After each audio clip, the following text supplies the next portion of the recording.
សម្រាប់យុវវ័យមូស្លីមរបស់យើងទាំងអស់គ្នាតើបងប្អូនធ្លាប់សង្កេតឃើញទេថាជួនកាលមនុស្សដែលតាមព្យាបាទឬចង់បំផ្លាញយើងខ្លាំងបំផុតអាចនឹងក្លាយជាអ្នកដែលទទួលបានការណែនាំហើយប្រែមកជាអ្នកការពារយើងនៅថ្ងៃណាមួយ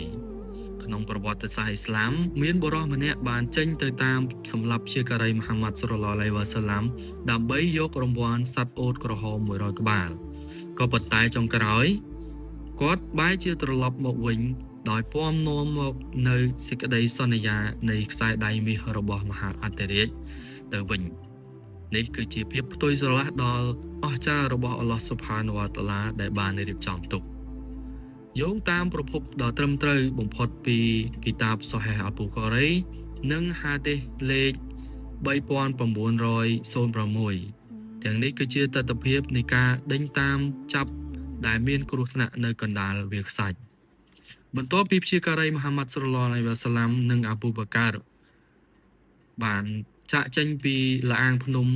ប៊ូខូរ៉ុយបានប្រកាសជាផ្លូវការនៅរង្វាន់ដ៏ធំបំផុតពុនធ្លាប់មានពីមុនមកគឺសត្វអូតក្រហមចំនួន100ក្បាលដែលបច្ចុប្បន្នមានតម្លៃស្មើនឹងរថយន្តទំនើបរាប់លានដុល្លារសម្រាប់អ្នកណាដែល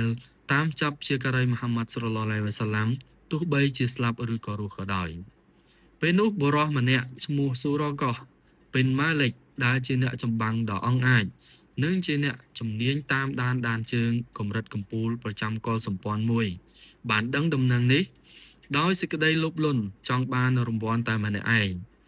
គាត់បានលួចរៀបចំសេះដ៏ល្អបំផុតរបស់គាត់កាន់លំពែងនិងពាក់អាវក្រោះចេញទៅតាមសម្លាប់យ៉ាងស្ងៀមស្ងាត់ពេលក្រោយមកទៀតគាត់បានជិះសេះយ៉ាងលឿន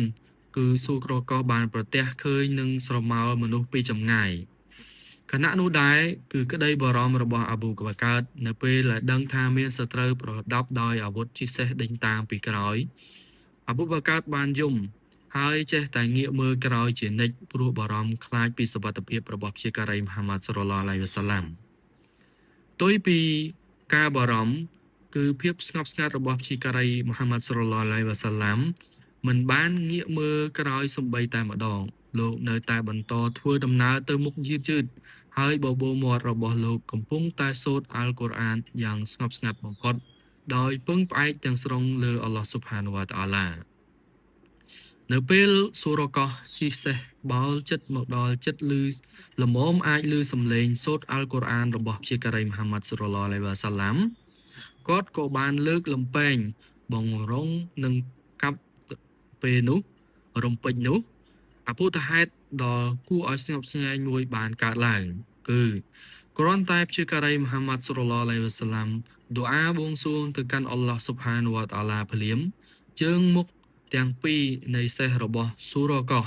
ស្រាប់តែផុងលិចចូលទៅក្នុងដីខ្សាច់ដ៏រឹងនោះរហូតធ្វើឲ្យគាត់ខ្ទាតធ្លាក់ពីលើខ្នងសេះហើយបន្ទាប់មកទៀតគាត់មិនព្រមចុះចាញ់នោះទេគឺសូរ៉ាកោះមិនព្រមចុះចាញ់នោះទេគាត់បានទាញព្រួញទុះទាយរបស់គាត់មកផ្សងមើលថាតើគួរទៅមុខឬថយក្រោយព្រួញនោះបង្ហាញថាមិនគួរទៅមុខនោះទេប៉ុន្តែដោយសារអំណាចនៃទឹកប្រាក់គាត់បានបំពេញជំនឿរបស់ខ្លួនឯងរួចឡើងជិះសេះលោតទៅមុខម្ដងទៀតបន្ទាប់មកទៀតពេលសេះបោលទៅមុខម្ដងទៀតជើងរបស់វាក៏ផុងលិចចូលទៅក្នុងដីរហូតដល់ជង្គង់ម្ដងទៀតនៅពេលសេះនោះប្រឹងដកជើងនោះចេញពីដីស្រាប់តែមានហុយដីនិងផ្សែងហុយឡើងទៅលើមេឃដូចជាខ្យល់ព្យុះខ្សាច់នៅវិនាទីនោះដែរស៊ូរ៉ាកោះភ័យញ័ររន្ធត់ពេញខ្លួនគាត់បានដឹងយ៉ាងច្បាស់ថាបុរសម្នាក់នេះមិនមែនជាមនុស្សធម្មតានោះទេហើយមានអំណាចដ៏ធំធេងកំពុងតែការពារគាត់ពេលនោះស៊ូរ៉ាកោះក៏បានបោះអាវុធចោលហើយស្រែកអង្វរសុំសេចក្តីសុខសាន្តនិងការលើកលែងទោសពីព្យាការីមហាម៉ាត់សល្លឡោះអាឡៃវ៉ាសាឡាំបន្ទាប់មកព្យាការីមហាម៉ាត់សល្លឡោះអាឡៃវ៉ាសាឡាំនិងលោកអាប៊ូបកាក៏បានឈប់រងចាំ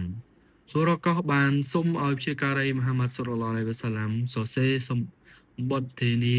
សុវត្ថិភាពមួយច្បាប់ទុកជាភស្តុតាងដើម្បីការពារគាត់នៅថ្ងៃអនាគតគឺពេលដែលអ៊ីស្លាមបានរីកសុសសាយ ពេលនោះអ្នកបម្រើម្នាក់បានសរសេរវាលើបំណែកឆ្អឹងឬក៏បំសែស្បែកសត្វប្រគល់ឲ្យគាត់មុនពេលសួរកោះជិះសេះត្រឡប់ទៅវិញព្យាការីមហាម៉ាត់សុលឡាឡៃវ៉ាសាឡាមដែលកំពុងតែកិច្ចខ្លួនគ្មានអាវុធនិងគ្មានកងទ័ពបានសម្លឹងមើលទៅគាត់ហើយបានមានប្រសាសន៍នៅរឿងមួយដែលហួសពីការស្មានថាអោសួរកោះអើយតើអ្នកនឹងមានអារម្មណ៍យ៉ាងណានៅពេលដែលថ្ងៃណាមួយអ្នកនឹងបានពាក់ខ្សែដៃមាសទាំងពីររបស់គីស្រគឺមហាអធិរាជនៃចក្រភពពេកសូរកោះភ្ញាក់ព្រឺតហើយសួរដោយមិនជឿនឹងត្រជាក់ថាគីស្រកូនប្រុសរបស់ហឺម៉ូសនឹងឬគឺពាក់កាលនោះប្រៀបដូចជាមហាអំណាចអាមេរិកឬរុស្ស៊ីសពថ្ងៃនេះជាការីមហាម៉ាត់សុលឡាឡៃវ៉ាសាឡាមបានឆ្លើយតបថាបាទគឺនឹងហើយអបូតហេតុនេះបានคล้ายជាការពិតនៅ15ឆ្នាំក្រោយមកក្នុងរជ្ជកាលរបស់ខលីហ្វាទី2គឺលោកអ៊ូម៉ារប៊ិនអាល់ខតតបនៅពេលដែលចក្រភពពេកដួលរលំទ្រព្យសម្បត្តិនិងខ្សែដៃមាសរបស់ស្ដេចពេកត្រូវបានបញ្ជូនមកម៉ាឌីណាលោកអ៊ូម៉ារបានហៅសូរកោះឲ្យមកពាក់ខ្សែដៃនោះដែលនេះគឺជាការសន្យារបស់ព្យាការីមហាម៉ាត់សុលឡាឡៃវ៉ាសាឡាំបងប្អូនទាំងអស់គ្នានៅក្នុងព្រឹត្តិការណ៍នេះដែរគឺផ្ដល់អត្ថប្រយោជន៍និងមេរៀនសម្រាប់យើងដែលជាយុវវ័យគឺយុវជនគឺផ្ដល់នៅមេរៀនដ៏មុតស្រួចសម្រាប់យើងនាពេលបច្ចុប្បន្ននេះដែលទី1កុំលក់ឧត្តមគតិដើម្បីប្រយោជន៍រយៈពេលខ្លីសូរកោះសឹងតែបាត់បង់ជីវិតដោយសារតែសត្វអូត100ក្បាលប៉ុន្តែការអភ័យទោសនិងការចក្ខុវិស័យរបស់ព្យាការីមហាម៉ាត់សុលឡាឡៃវ៉ាសាឡាមមិនបានផ្ដល់ឲ្យគាត់នៅខ្សែដៃស្ដេចពេកនិងសេចក្តីជំនឿសម្រាប់យើងដែលជាយុវជនមិនគួរលះបង់សាសនាសិលធម៌ឬភាពស្មោះត្រង់របស់ខ្លួនដើម្បីតែលុយកាក់បន្តិចបន្តួចនោះទេព្រោះអល់ឡោះមានអ្វីដែលធំធេងជាងនេះរងចាំយើងហើយអត្ថប្រយោជន៍និងមេរៀនទី2សម្រាប់យើងគឺសន្តិភាពផ្លូវចិត្តតាមរយៈតាវក្គុលព្យាការីមហាម៉ាត់សុលឡាឡៃវ៉ាសាឡាមមិនមានការភ័យខ្លាចសូម្បីតែបន្តិចទោះបីសត្រូវនៅគៀកកិតនឹងលោកក៏ដោយនេះមកពីលោកមានជំនឿមុតមមលើការរៀបចំរបស់អល់ឡោះស៊ុបហានវ៉ាតាអាឡានៅពេលយើងប្រគល់កិច្ចការទាំងឡាយជូនអល់ឡោះស៊ុបហានវ៉ាតាអាឡាយើងនឹងមិនងាយភ័យស្លន់ស្លោចំពោះឧបសគ្គក្នុងជីវិតយើងនោះឡើយហើយអត្ថប្រយោជន៍និងមេរៀនទី3សម្រាប់យើងអំណាចនៃការអភ័យទោសព្យាការីមហាម៉ាត់សុលឡាឡៃវ៉ាសាឡាមមិនបានចងគំនុំឬបួងសួងសុំឲ្យសត្វសេះនោះឲ្យធ្លាក់សម្លាប់សូរកោះនោះទេតែលោកបានផ្ដល់ឱកាសនិងសេចក្តីសង្ឃឹមឲ្យគាត់ឡើងវិញការអភ័យទោសអាចបំផ្លែងសត្រូវដ៏កាចសាហាវឲ្យក្លាយជាមិត្តដ៏ស្មោះត្រង់បំផុតបានបន្ទាប់ពីជៀសផុតពីគ្រោះថ្នាក់នេះព្យាការីមហាម៉ាត់សុលឡាឡៃវ៉ាសាឡាំនិងលោកអាប៊ូបាកាបានបន្តដំណើរឆ្លងកាត់ការលំបាកជាច្រើនរហូតជិតទៅដល់ទីក្រុងម៉ាឌីណានៅវីដេអូបន្ទាប់ខ្ញុំនឹងរៀបរាប់ពីការមកដល់ទីក្រុងគូបាការកសាងវិហារដំបូងបំផុតនិងឈានទៅដល់ទិដ្ឋភាពប្រវត្តិសាស្ត្រនៃការចូលទីក្រុងម៉ាឌីណា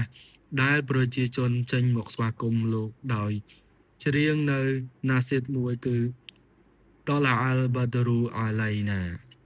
នៅក្នុងវីដេអូបន្ទាប់អស្សឡាមអាឡៃគុំវ៉ារ៉ាហ្មាតុលឡោះតាឡាវ៉ាបារកាតុហ៍